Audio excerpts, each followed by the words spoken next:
I'm Imogen. If you're new, then welcome. I make plant related content every Friday and I'd love it if you'd stick around.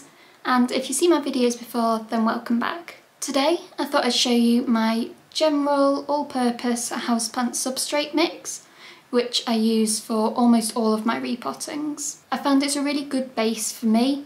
Sometimes I'll add in other substrates, which I'll talk about later, but other than the separate substrates I use for cacti and succulents, seedlings, or if I'm doing semi-hydro, this is what I use. So I have a couple of these type of boxes, which is what I use to store the substrates in and have it easily accessible. And I like to have it ready mixed rather than having to remix it every time I need to do a repotting. I have over 100 houseplants, often requiring repotting, so it's much more efficient for me to do it this way and do batch repottings. First, I'll put in some compost. Because I get this as a really big bag, I keep it in a storage box in my garden rather than it taking up space inside my home. This is just from B&Q and it's their peat-free compost. I haven't used much of this yet because I've just finished off an old 30-litre bag, but it seems good so far. So I'll add a decent amount of that compost into my box. Then I keep all my other components inside, so bringing the box back in. Next I'll add some perlite, which I keep in this clear plastic box. Perlite is a porous volcanic rock. It improves aeration in the soil and aids drainage, so decreases the risk of root rot. And I will add that in. It's about 1 part perlite to 3 parts compost, which I find works well as a minimum perlite content.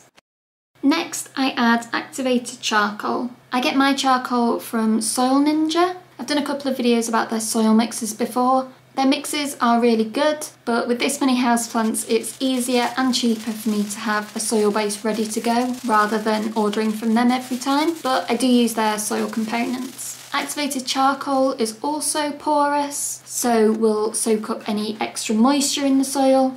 I think it's also good for preventing mould and soil kind of odours and repelling bugs as well. I don't put too much of the charcoal in the mix. It's maybe 1/3 of the amount of perlite, perhaps less, and it's a bit more difficult to notice in the substrate. I tend to put a bit of bark into this soil base, but if I'm potting a plant that needs really good aeration, I will definitely add lots more. It's really chunky and makes big pockets of oxygen in the substrate, which plants like Monstera and Alocasia really thrive from. And that is how I make this lovely soil base. The compost I use already has nutrients in, otherwise I would add some worm castings, and if I felt it was too heavy, I would add in some more perlite or more bark, depending on what the plant called for. So that is how I make my soil base. I'd love to know if you think I should be adding something else in there, like coco coir or grit or sand. Otherwise, I hope you found this video useful and enjoyed it. Thank you so much for watching, and I'll see you on Friday for another planty video. Bye!